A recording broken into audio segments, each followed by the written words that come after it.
As simple as that. ठीक है ना। आज हम एक और लाइब्रेरी को यूज करना सीखेंगे, टेंशन नहीं लेनी आप लोगों ने। ओके। अच्छा जी, तो आज जो है वो हमने पढ़ना है, हमने देखा था कि हमारे पास different type of control structures थे, कंट्रोल सीक्वेंस स्ट्रक्चर्स, और तीन तरह के थे। एक हमने देख लिया था इफ फैमिली। आज हम देखेंगे second one which is switch statement. तो स्विच स्टेटमेंट जो है इसमें हमारे पास क्या होता है, it only deals with the discrete values. इसका मतलब ये है it doesn't support fractional values, fractional या हम उसको कह सकते हैं decimal values. In short, it does not support float and double type. Okay हो गया। यानी हम जो है स्विच के अंदर ना तो फ्लोट को यूज कर सकते हैं, ना हम किसको यूज कर सकते हैं, डबल को। दूसरी चीज ये है कि फ्लो जो स्विच है उसमें हमारे पास क्या कहते हैं हम उसको, अच्छा डिस्क्रीट होगी वैल्यूज, ये दोनों सपोर्ट नहीं करते। Okay okay. अब हम इसका सिंटेक्स देखते हैं। तो इसका सिंटेक्स कुछ इस तरह से है, पहले स्विच का कीवर्ड आएगा, फिर ब्रैकेट आएगी, और यहाँ पे हमारे पास वेरिएबल आ सकता है, फिर या कांस्टेंट आ सकता है, कोई भी कांस्टेंट, या कोई एक्सप्रेशन आ सकती है जो सॉल्व होगी, और कोई भी नंबर या कोई भी एक डिस्क्रीट वैल्यू जनरेट होगी, कोई इंटीग्रल टाइप की वैल्यू जनरेट हो सकती है। इस तरह की कोई कांस्टेंट वैल्यू जो है वो जनरेट हो सकती है। ठीक है।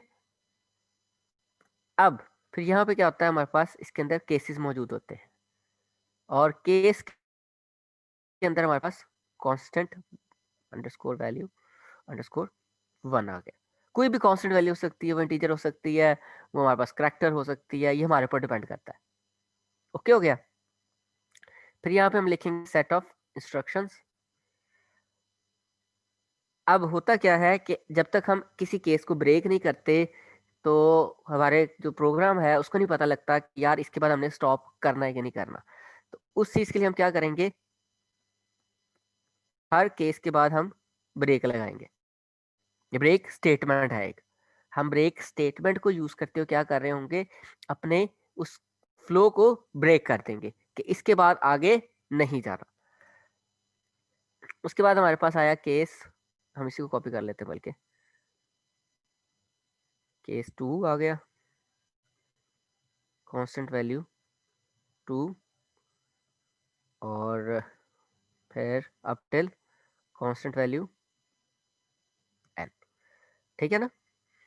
तो उसके बाद एक हमारे पास ऑप्शनल सी चीज होती है, उसको हम कहते हैं डिफॉल्ट, और यहाँ पे आ गया सेट ऑफ इंस्ट्रक्शंस। तो ये बिल्कुल इस तरह से ही है। क्या मैं लिख देता हूँ, if nothing, if no case matches then it will switch to the default part.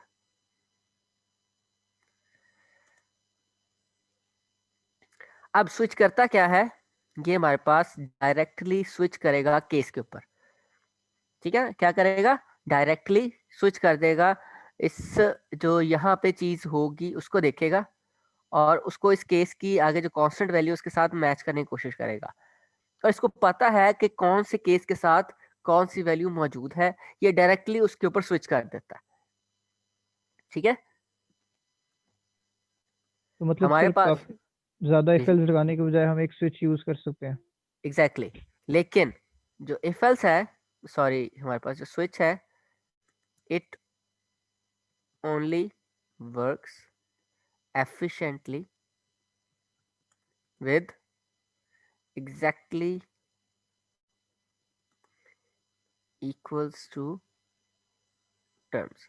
जब हम वो डबल इक्वल्स टू यूज करते होते थे C++ के अंदर, सॉरी इफ के साथ पाइथन में।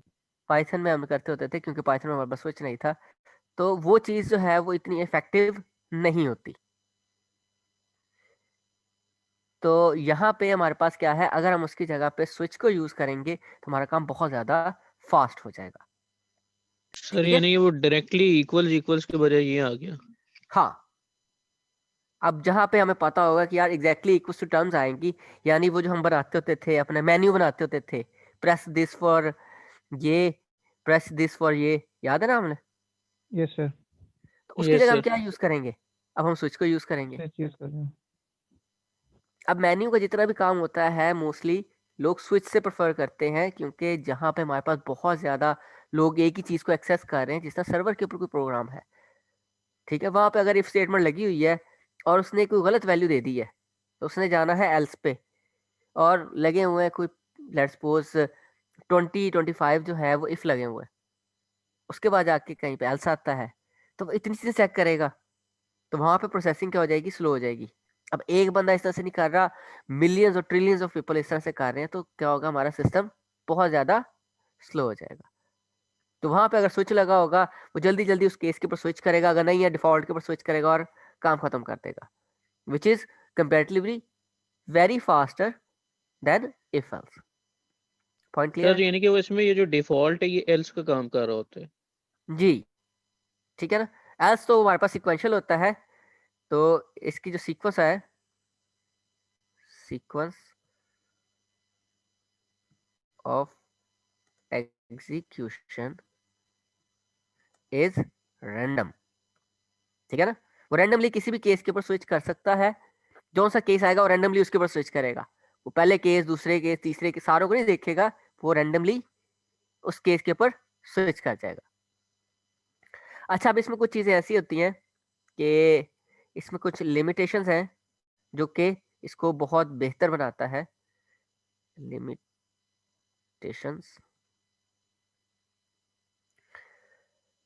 अच्छा जी, each switch will, sorry, switch statement cannot have same case values, ठीक है ना। इसका मतलब ये है कि हमारे पास जो केस की वैल्यूज है, ये with in a same switch वो सेम नहीं हो सकती, इट मस्ट बी यूनिक। ठीक हो गया। अब इसमें कुछ चीजें हैं, ये मैं आप लोगों को छोटे छोटे कोड लिख के हम उसको चला कर देखेंगे कि हमारे पास वाकई ही एरर आते हैं। उसके बाद हमारे पास है कि case can never have variable, कि हम केस के साथ इधर कभी भी वेरिएबल को यूज नहीं कर सकते। जी सलमान बच्चे। सर ये पहला पॉइंट जो हमने लिखा है each switch statement can can't have same case values, तो जी, सर इसमें क्या मतलब जब हम लोग दो से ज्यादा दो स्विच यूज करेंगे तो उसमें हमें कांस्टेंट वैल्यू कोई और नहीं नाम नहीं देना नहीं पड़ेगा? नहीं नहीं नहीं नहीं नहीं नहीं, मैं कह रहा हूँ कि अगर अभी आप तकरीबन 2 मिनट रुक जाए, 2 मिनट बाद हम उसी चीज़ों पे आ रहे हैं। इन चलो सारों की ओके मैं सर। एग्जांपल कोड लिखूंगा, फिर हम उसको चला कर देखेंगे। ठीक हो गया? Yes sir. ओके। कि हाँ, उसके बाद हमारे पास है कि case can never have variable, कि यहाँ पे हमारे पास केस के साथ वेरिएबल यूज नहीं हो सकता। अच्छा जी, तो अब हम क्या करते हैं, पहले इस चीज़ की एग्जांपल जो है वो करते हैं।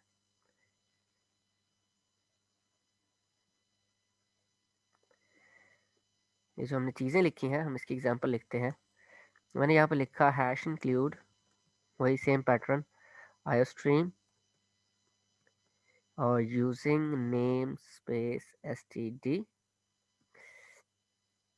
इंट मेन, फिर इंट argc और character double asterisk args return 0।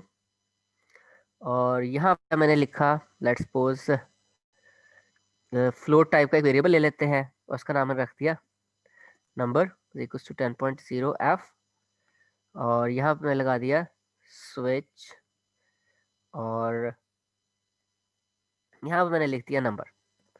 अब अंदर अगर मैं कुछ लिखूं या ना लिखूं, फिलहाल एरर आ जाएगा इसी लाइन पे, और वो किसी इसका आएगा, नंबर का आएगा। ये हम चला के देखते हैं अभी। ये देखें, यहाँ पे मैंने इसको पेस्ट किया और यहाँ पे आए हम। आप लोगों के साथ स्क्रीन शेयर हो रही है ना? Yes sir. Yes, sir. Yes sir.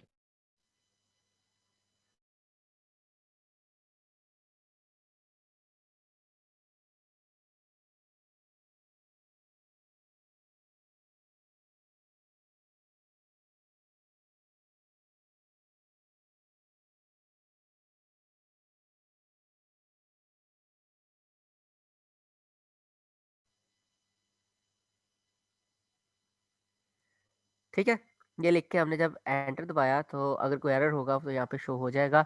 और इसने हमें यहाँ पे नंबर पे एरर दे दिया। और एरर क्या था कि switch quantity not an integer. ये बात समझ में आ रही है सारों को कि इसने हमें क्या दिया, एक एरर दे दिया कि ये चीज़ क्या होनी चाहिए थी, इंटीजर पार्ट होनी चाहिए थी, यानी कोई ना कोई ऐसी वैल्यू होनी चाहिए थी जो कि क्या हो, सर इसमें। क्योंकि हमने वो फ्लोट कर दिया तो इंटीजर। इसकी वजह से वो एरर आ गया। हाँ, ठीक हो गया, समझ गया। ठीक हो गया ना? आउटपुट लिख देते हैं, आउटपुट में हमारे पास ये एरर आ गया था। तो ये एरर मैं आप लोगों को इस वजह से बता रहा हूँ कि जब कभी आप लोग प्रोग्राम चलाएंगे तो आप लोगों को ये इस तरह के एरर शो होंगे, तो आप लोगों को पता हो कि अच्छा ये हमने गलती की थी, इस वजह से ये एरर आया, तो हम उसको रिवर्ट कर सके। ओके हो गया? अच्छा जी, उसके बाद यहाँ पे आते हैं, ये वाली एग्जांपल लेते हैं। एग्जांपल पे आ गए और ये वाली है। तो अब अगर हम इधर आते हैं, मैंने इसको क्या कर दिया, इंट कर दिया। और इंट है तो जाहिर सी बात है 0.0f की ज़रूरत नहीं है। तो यहाँ पे केस आ गया 10 और इधर ब्रेक आ गया, और यहाँ पे मैंने सी आउट कर दिया द वैल्यू इज 10। ठीक है, इसको मैं सेव करता हूँ। अब मैंने इसको एग्जीक्यूट करते हैं तो सर कोलन नहीं आना था उसके आगे, सी आउट पे। सी आउट के आगे कॉलन कहाँ से, सेमी कॉलन आना था, ये आ गया। अच्छा जी, टेस्ट डॉट ई और ये देखें ये चल पड़ा। अब हमने देखना है कि ये जो चीज़ है, केस जो है, उसकी वैल्यू को क्या होना चाहिए, यूनिक होना चाहिए। तो मैंने क्या किया, यहाँ पे दरमियान में एक और केस डाला 1 और उसके बाद कर दिया 10 कर दिया। अब क्या हो गया, यहाँ पे एक ही केस वैल्यू 2 दफ़ा रिपीट हो रही है ना, यस सर। यूनिक नहीं रही। अब यहाँ पे एरर यस सर। आना चाहिए। तो मैं इसको कंपाइल करता हूँ दोबारा से।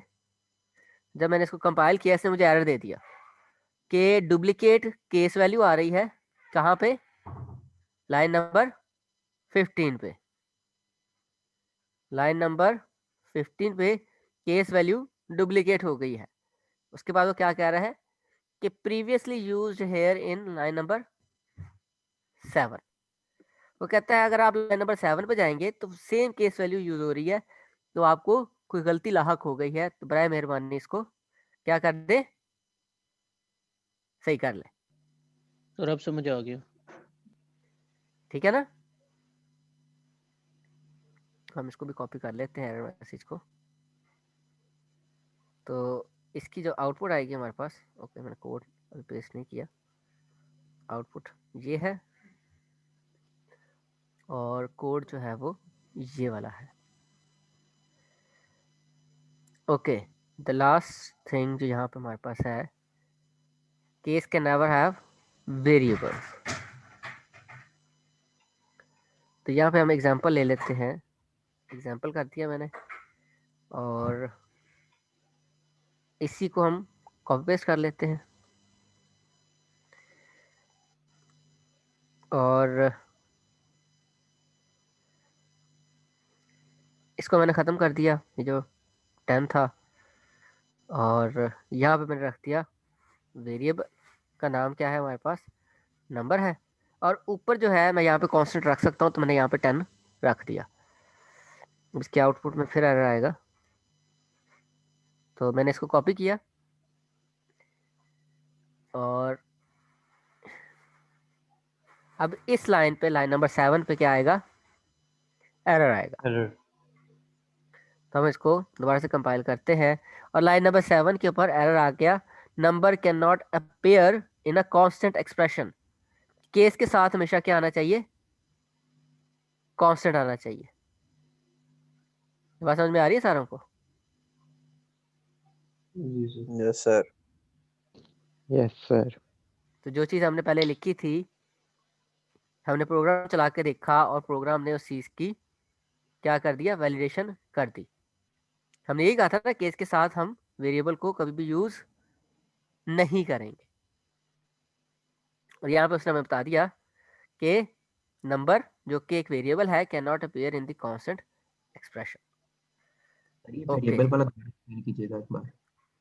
ये देखें, यहाँ पे हमने कहा था कि हम केस के साथ जो है वो वेरिएबल को यूज़ नहीं कर सकते, तो मैंने यहाँ पे केस के बिल्कुल साथ वेरिएबल को यूज़ किया तो एरर आ गया।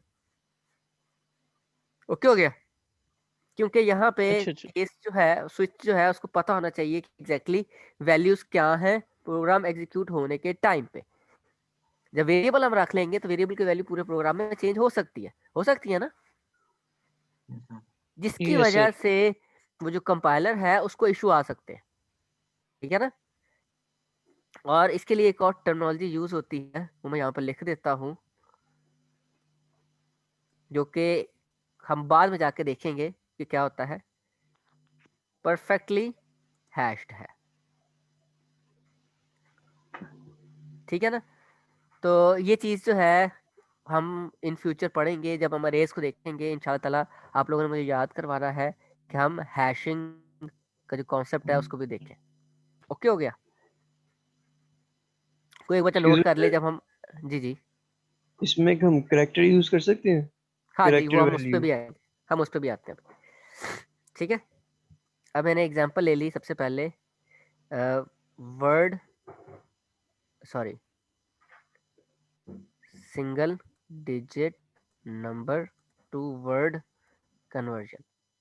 इसमें होता क्या है कि मैं एक सिंगल डिजिट नंबर दूंगा, कोई भी 1 2 3 4, और मुझे वो इंग्लिश में लिखा हुआ शो हो जाएगा, ONE1 TWO2 ZERO0, ठीक है ना।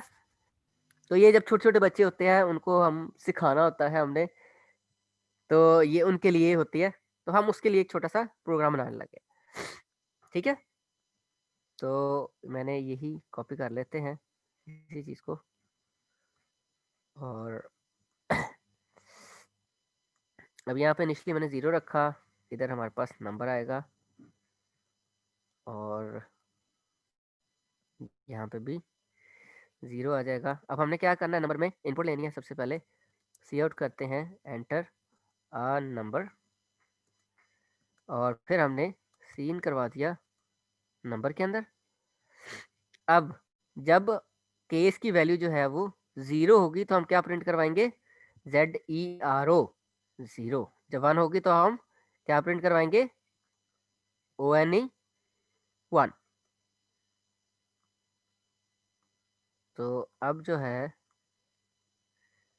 फिर 2 आ गई, और यहाँ पे क्या आ गया, TWO2, उसके बाद फिर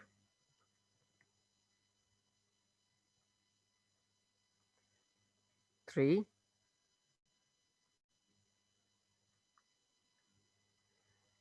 यहाँ पे आ गया FOUR, और मैंने इसी को कॉपी कर लिया, क्योंकि बाकी कितने रह गए हैं, 4 5 ही रह गए ना।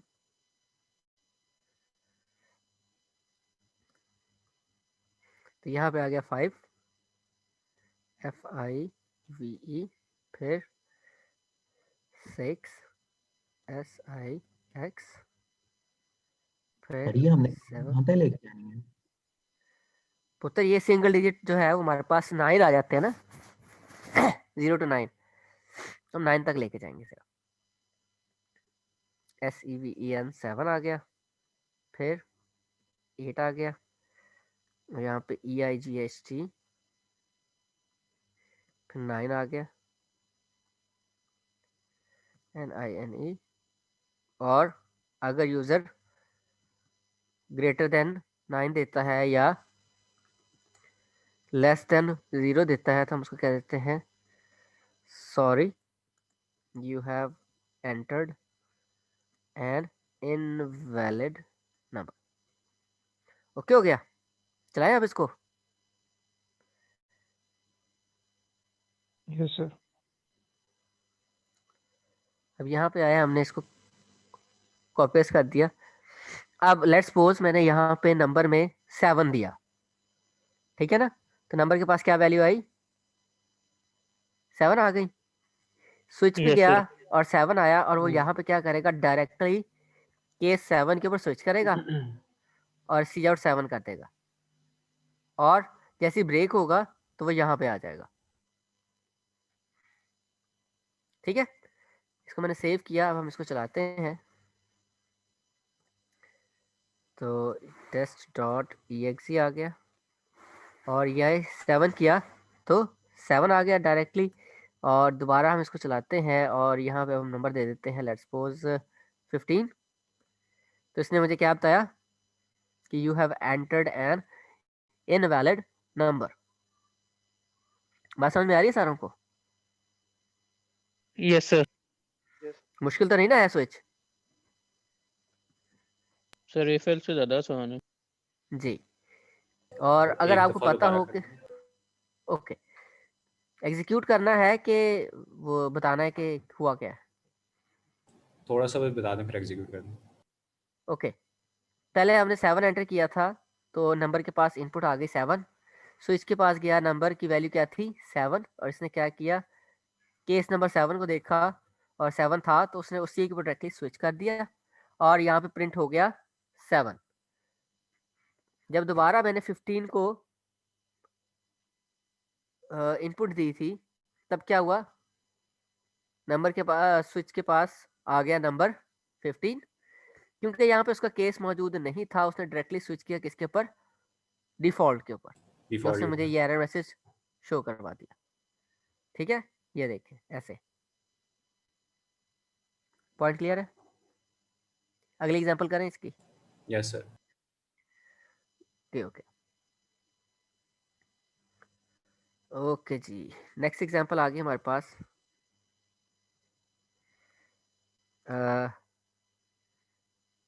Check whether the given character is a vowel और consonant.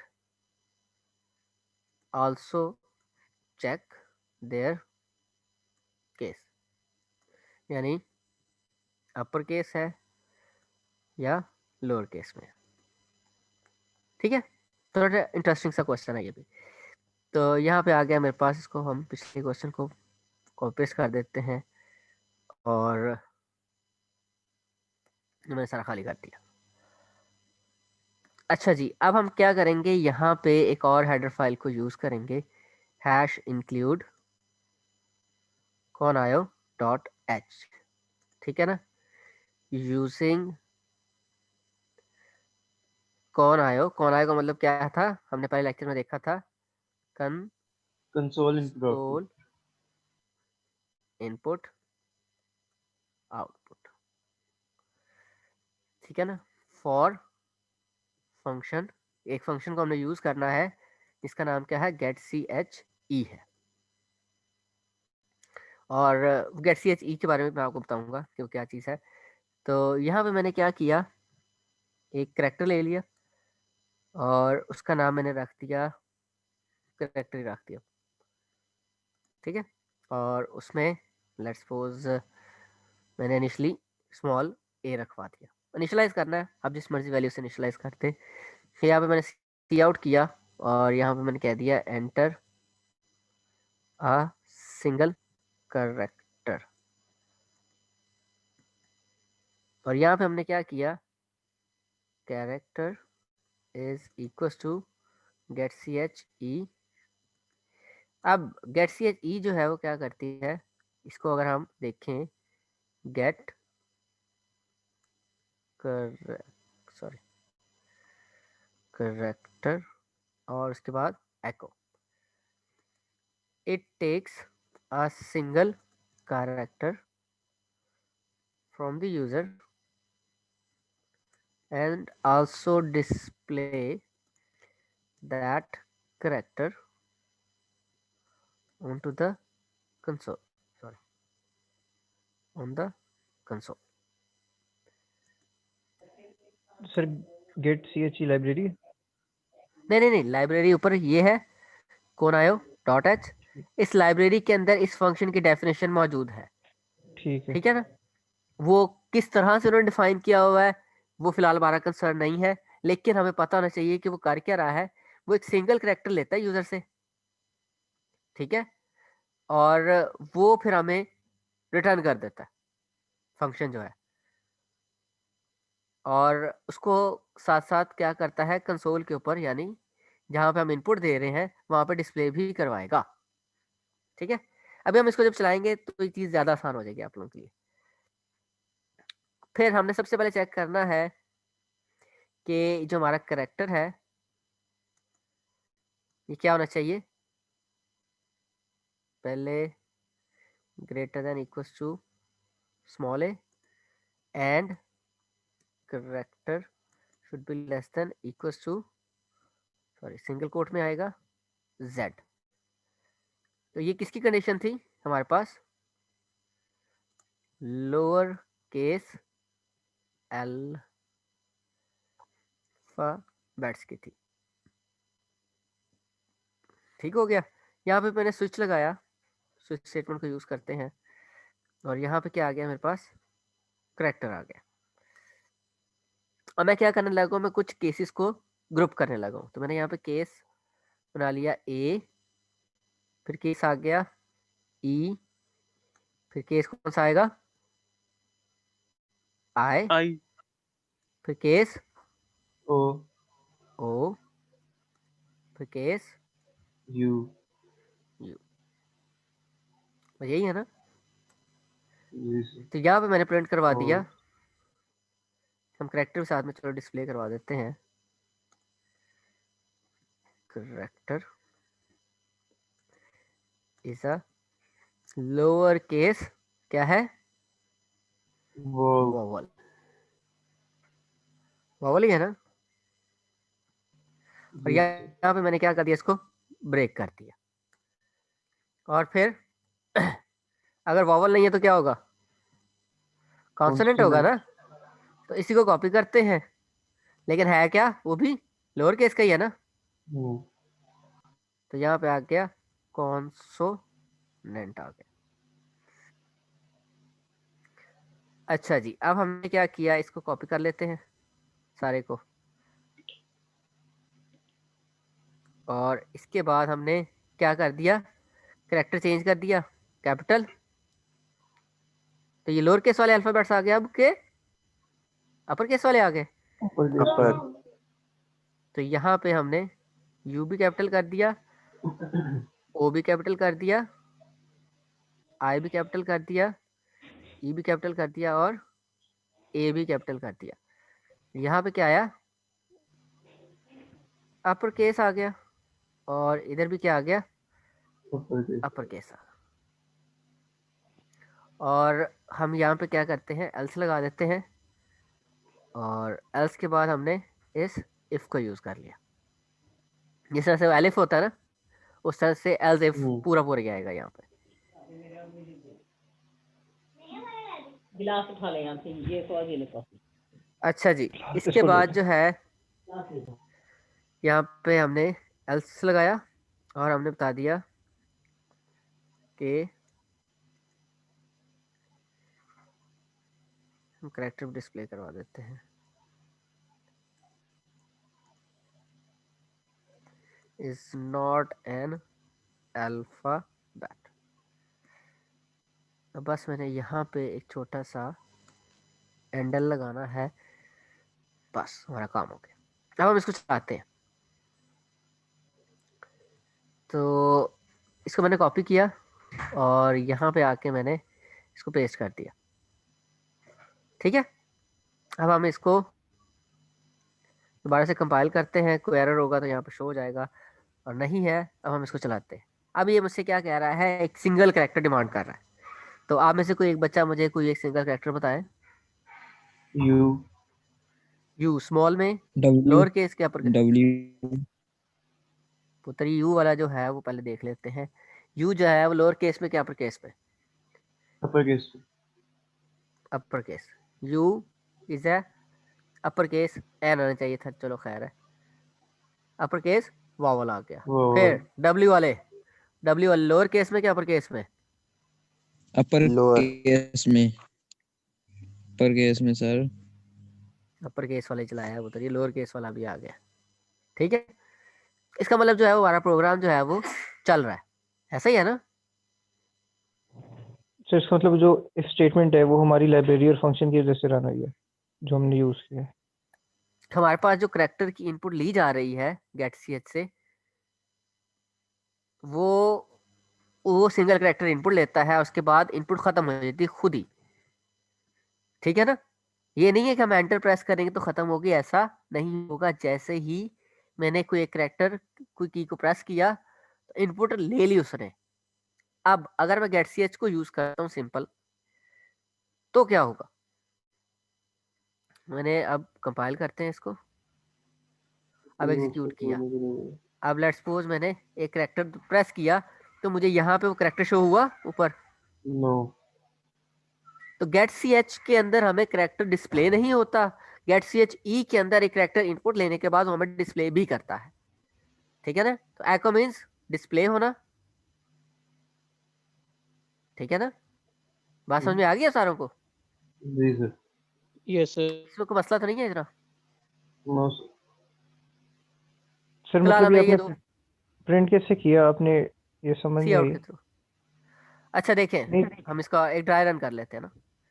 यूजर ने यहाँ पे लेट्स सपोज एंटर किया था, सबसे पहले कैपिटल यू एंटर किया था, ऐसा ही है ना? जी ठीक है तो सर। सर। उसने लाइन को एंड किया सबसे पहले, फिर करेक्टर को देखा, क्या इस रेंज के अंदर कैपिटल लेटर आ रहे हैं, अपर केस लेटर आ रहा है? नहीं आ रहा ना, no no else no. Part में आ गए। तो फिर यहाँ पे आके उसने चेक किया इसके अंदर आ रहा है, आ रहा है। जी सर। फिर वो अंदर आया, स्विच के पास गया, करेक्टर गया यहाँ पे स्विच में, तो यहाँ पे हमारे पास ये वाला केस मौजूद था, उसने इसको प्रिंट करवा दिया।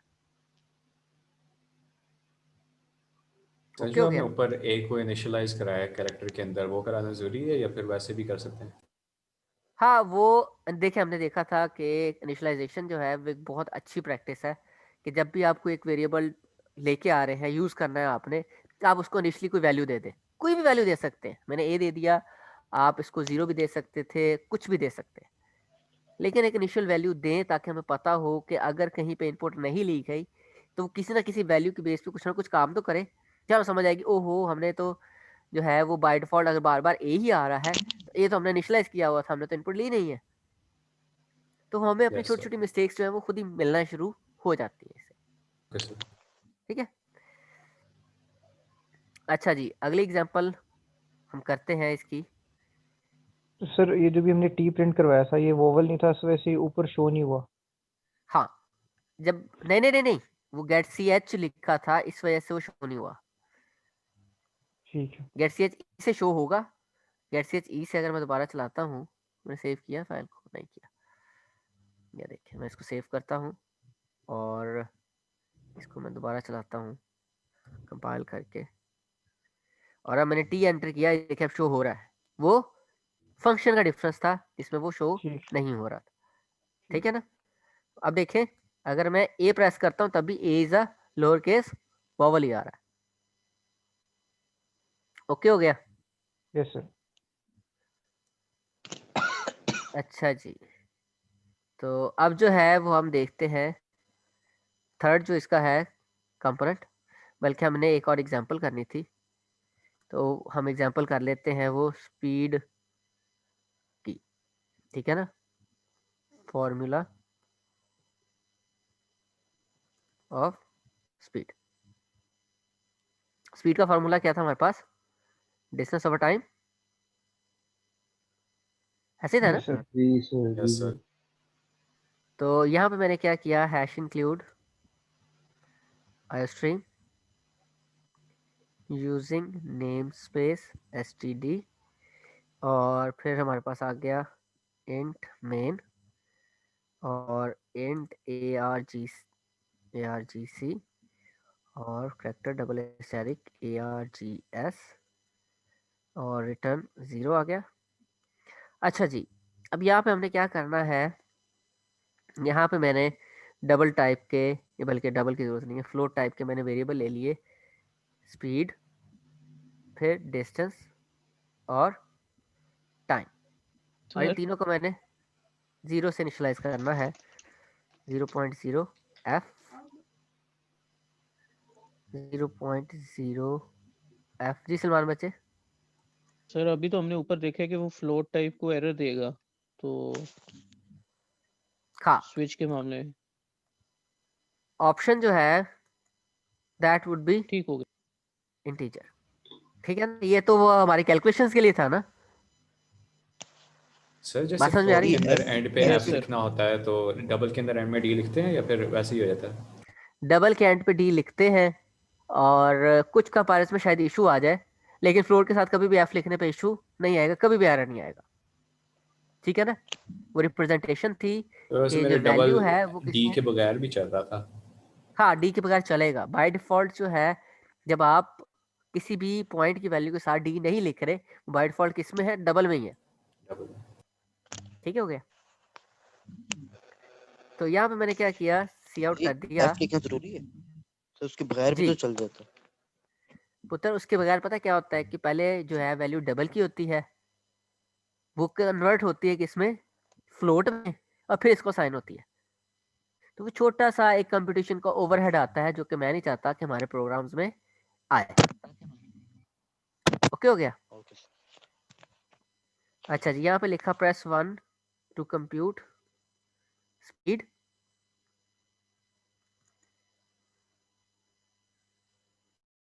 फिर हमने किया इसको हैंडल, यहाँ पे कॉलन की जरूरत नहीं है, इसको कॉपी किया,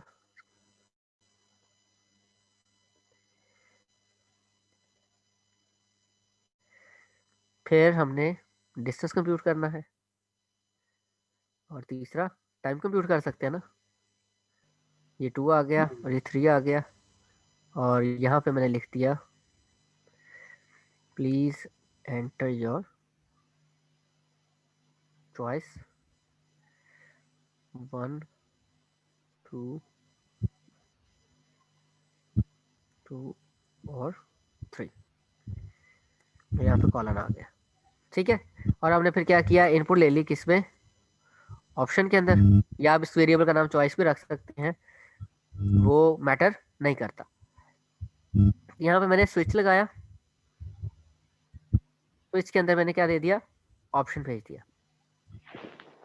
अब केस 1 में क्या होगा, case 1 is for speed. Speed,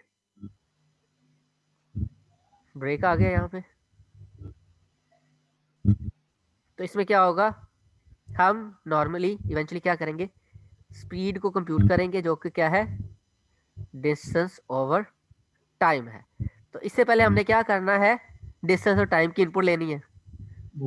यहाँ पे मैंने इनपुट ले ली, पहले पूछा enter the value of distance,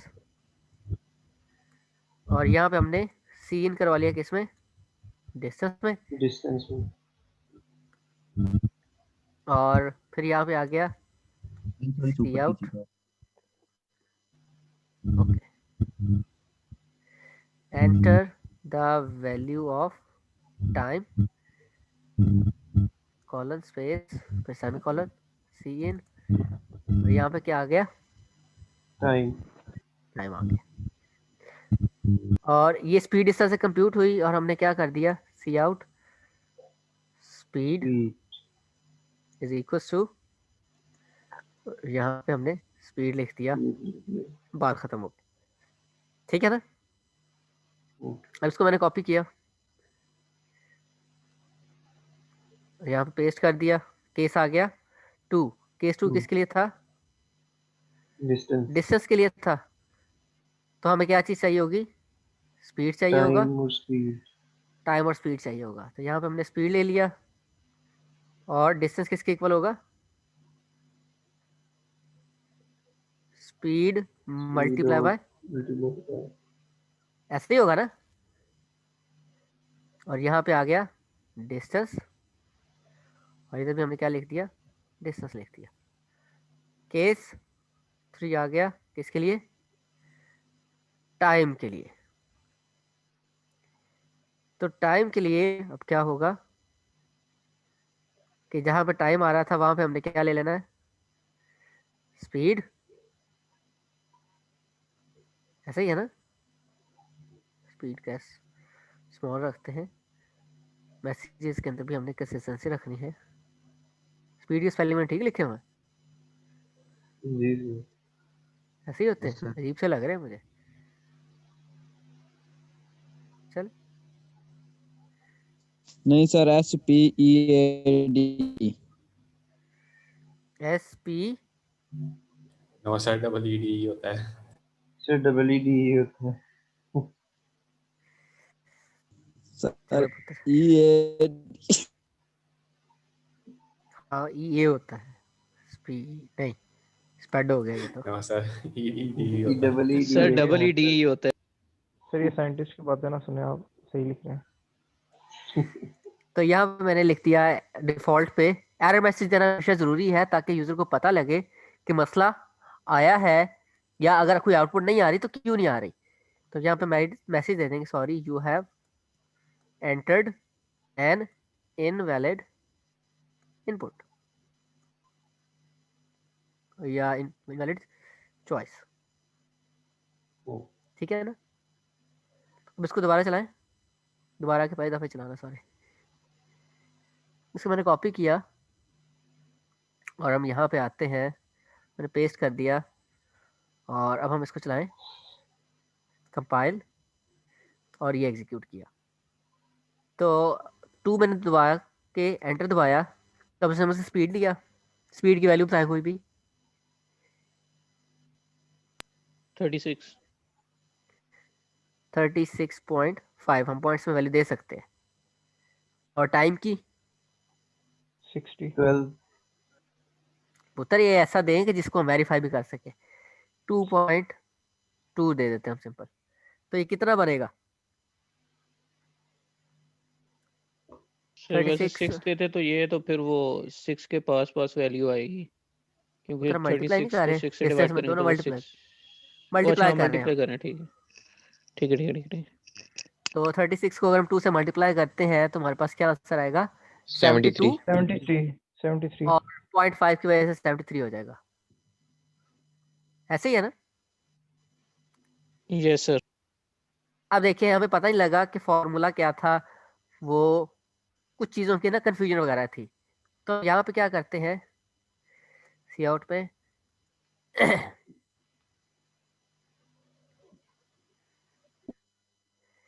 you have selected speed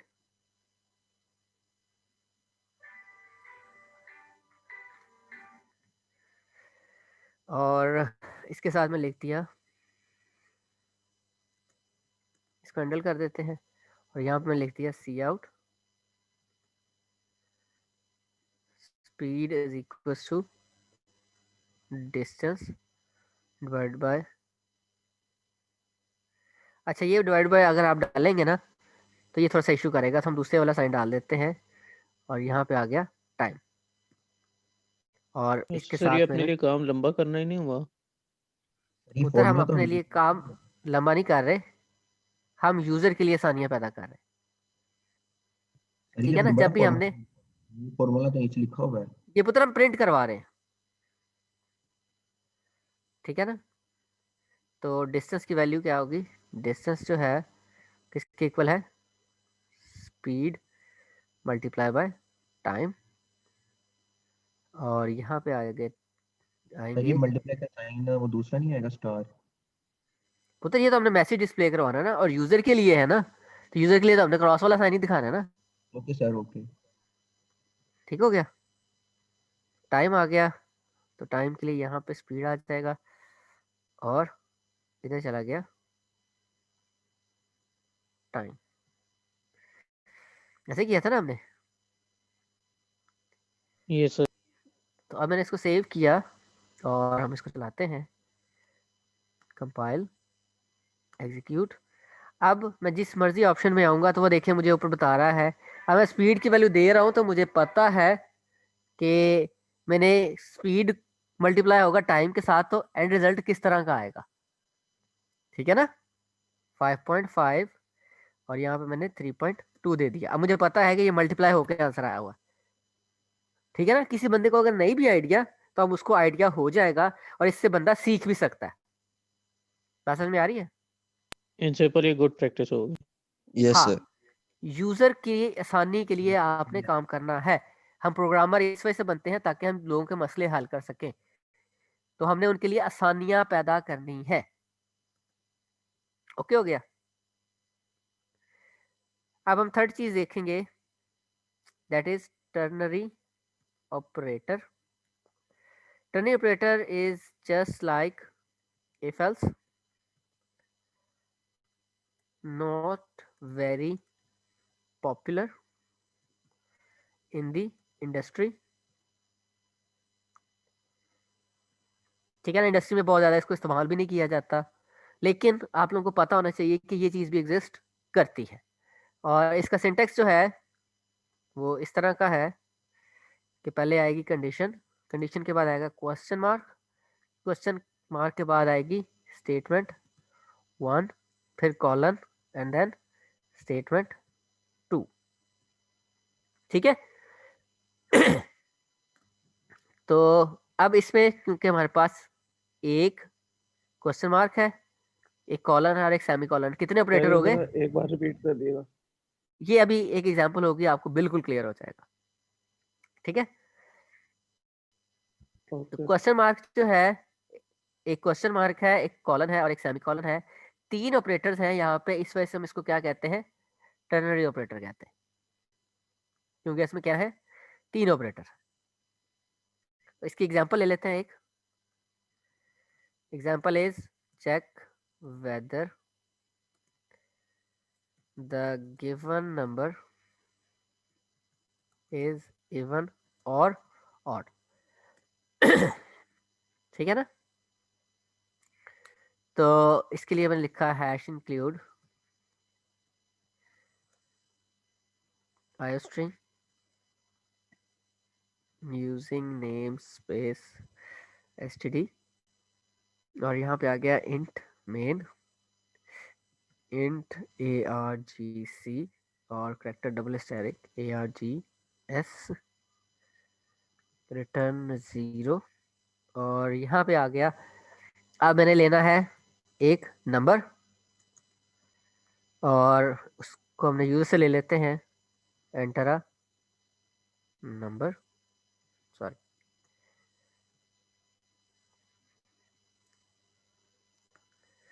इसको हमने इसमें सीन करवा लिया नंबर के अंदर। और उसके बाद मैंने क्या किया कि यहाँ पे मेरी कंडीशन आ गई, number mod 2 double equal to 0। ये आ गया, कंडीशनल पार्ट आ गया। उसके बाद अगर ये 0 के इक्वल है तो हम सी आउट क्या करवाएंगे, इवन, और फिर कॉलन आ गया, फिर हम सी आउट क्या करवा रहे हैं, ऑड।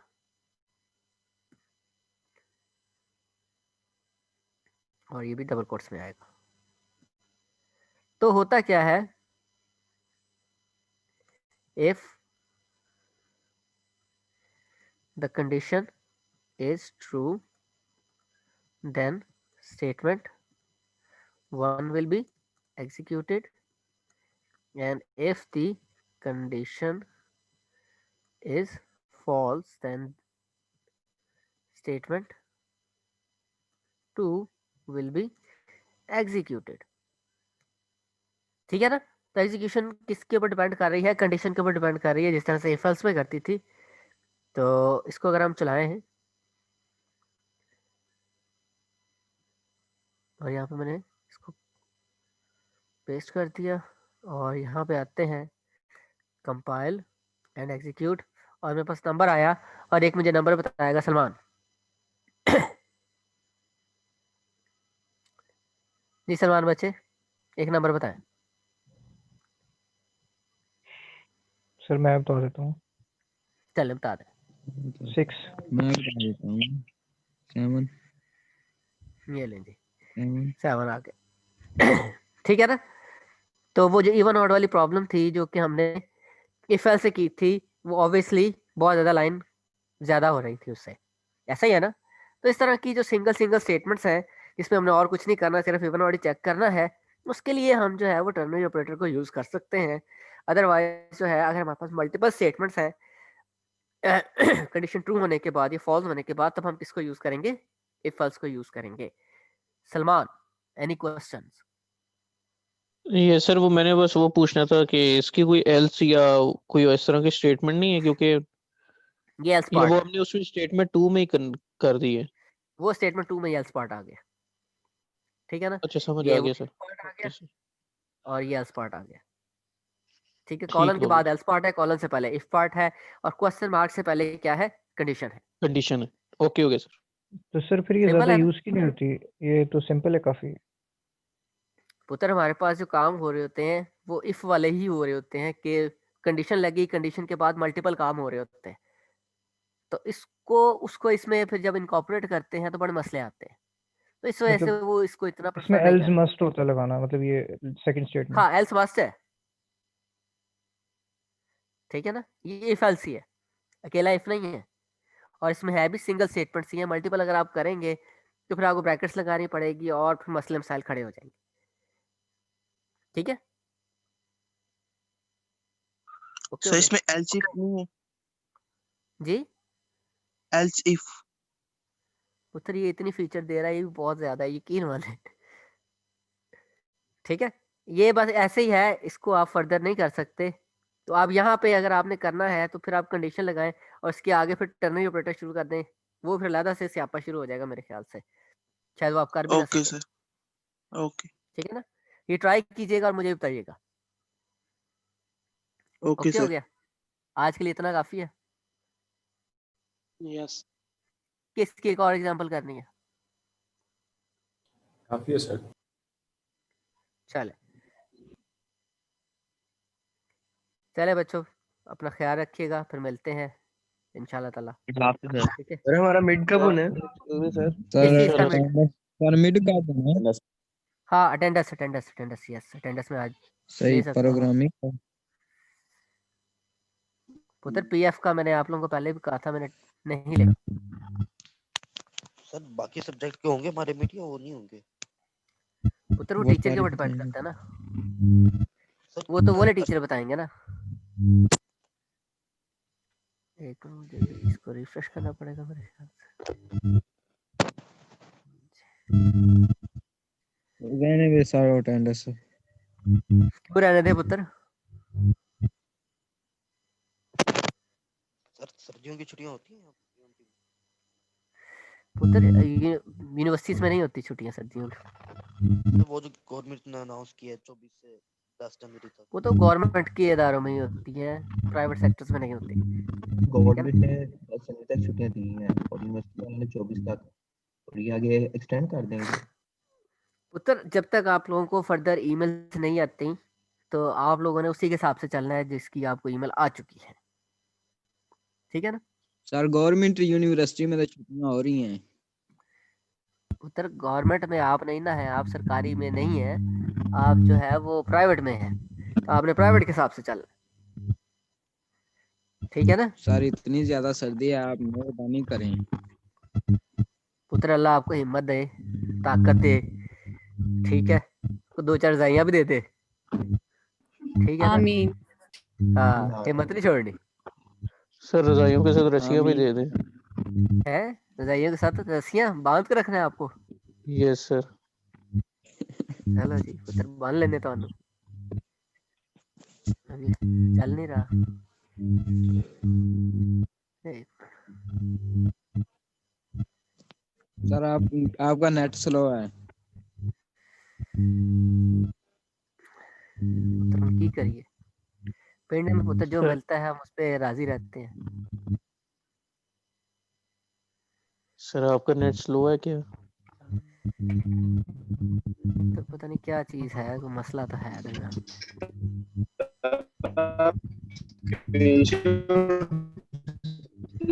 सर आप अटेंडेंस के स्क्रीनशॉट ले लें।